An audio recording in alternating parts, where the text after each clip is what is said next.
আমরাই বারবার প্রশ্ন তুলেছি, বাংলায় কথা বলা কি অপরাধ? আমরা বারবার দেখিয়েছি বিভিন্ন জায়গায় বাংলা বলায় বাংলাদেশি তকমা দিয়ে আটক করা এবং তার সঙ্গে বিএসএফ এর হাতে তুলে দিয়ে বিজিবির হাতে তুলে দেওয়া। আবার দিনহাটার 8 জন, সমস্ত নথি তথ্য আছে, তারপরেও বাংলাদেশি তকমা। অভিযোগ উঠছে এবং দিল্লিতে আটকে রাখা হয়েছে। দিল্লিতে আটক, দিনহাটার 8। কথা বলবো প্রতিনিধি শুভঙ্করের সঙ্গে। শুভঙ্কর, কোথায় বাড়ি এদের? দিল্লিতে কেন গিয়েছিলেন? এবং মানে আমি আবার বলছি, জন্ম থেকেই দিনহাটাতেই থাকেন তো এরা? হুমায়ুন, তোমাকে জানিয়ে রাখি, এই যে 8 জন বাংলাদেশি, এরা সাবেক ভারতীয় ছিটের বাসিন্দা। অর্থাৎ বাংলাদেশের অভ্যন্তরে যে ভারতীয় ছিটমহল ছিল, সেই ভারতীয় ছিটমহলের বাসিন্দা ছিলেন। পরবর্তীতে যখন দু দেশের মধ্যে ছিটমহল বিনিময় হয়, তখন তারা ভারতের স্থায়ী বাসিন্দা হন, অর্থাৎ ভারতবর্ষের মূল ভূখণ্ডে চলে আসেন। বর্তমানে তারা ভারতীয় ভূখণ্ডের দিনহাটায় যে সেটেলমেন্ট ক্যাম্প রয়েছে, ছিটমহলের ক্যাম্প, যারা ওপার থেকে এসেছে তাদের জন্য ভারত সরকার যে থাকার ব্যবস্থা করেছে, তাদের স্থায়ী বাড়ি করে দিয়েছে, সেখানেই তারা থাকেন। কিন্তু যেহেতু তারা বাইরে থেকে এসেছেন, তাদের কাজের দরকার, সেই জন্য তারা ভিন রাজ্যে কাজে গিয়েছেন। দিল্লি, হরিয়ানা বিভিন্ন এলাকায় ইটভাটায় কাজ করতে যান এবং সেখানেই কাজ করতে যখন গিয়েছেন, তখনই দিল্লির পুলিশ ভারত সরকার তাদেরকে থাকার ব্যবস্থা করে দিল। ভারত সরকার, দিল্লি বিজেপি সরকার তাদেরকে আটক করলো।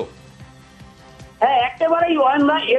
এদের শুধু তাদের বৈধ কাগজপত্র আছে, ভোটার কার্ড আছে, আধার কার্ড আছে। এপারে তারা ভারতে এসেছে, ভারতের নাগরিকত্ব নিয়েছে, তারপরে তারা সেখানে গিয়েছে এবং তাদের পরিবারের লোকেরা দিনহাটায় যে সেটেলমেন্ট ক্যাম্প রয়েছে সেখানে তারা থাকে এবং তাদের কাছেই খবর পাওয়া গতকাল আসে যে তাদেরকে দিল্লি পুলিশ আটক করেছে। এরপরই তারা গতকাল দিনহাটা থানায় গিয়েছিল। পাশাপাশি গোটা বিষয়টি নিয়ে তারা রাজ্যের মন্ত্রী, উত্তরবঙ্গ উন্নয়ন মন্ত্রী উদয়ন গুহর দ্বারস্থ হয়েছে যে তাদের যেটা বক্তব্য, যেহেতু তারা বাংলা ভাষায় কথা বলেছেন, দিল্লিতে কাজ করতে গিয়েছেন, তাই তাদের বাংলাদেশি তকমা লাগিয়ে তাদের উপর অত্যাচার করা হচ্ছে। তাদেরকে কতদিন ধরে আটক করে রাখা হয়েছে?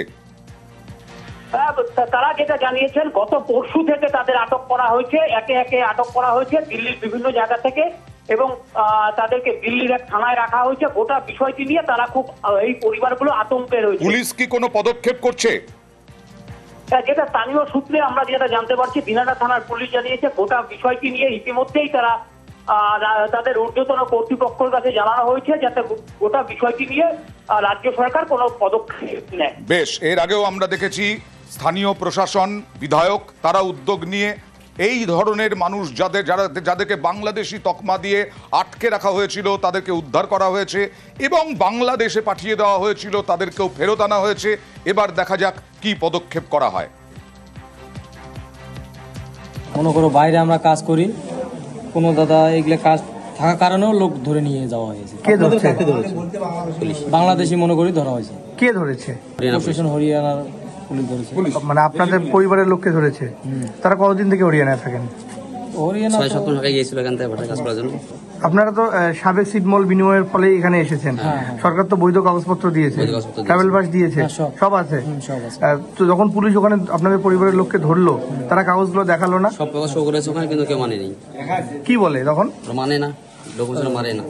কারণ তারপর মনে করে যে বাঙালি বলতে বাংলাদেশি, বাঙালি বলতেই বাংলাদেশি।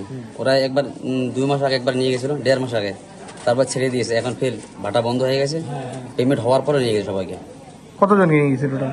7 জন। 7 জনকে নিয়ে গেছে। কাগজপত্র তো নেই?